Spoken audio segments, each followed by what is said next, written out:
সকাল থেকে এত ঘুরলাম, একটু ভিক্ষা জোগাড় করতে পারলাম না।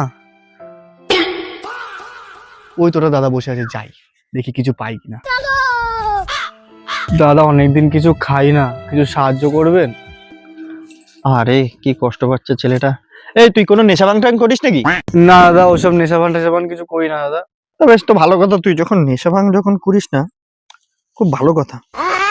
এক কাজ কর, এই টাকাটা নিবি, আচ্ছা এখান থেকে গিয়ে সামনে একটা সেলুন আছে, হাবিবি খাবি কি, এখানে গিয়ে চুল দাড়িটা কাটাই নিবি।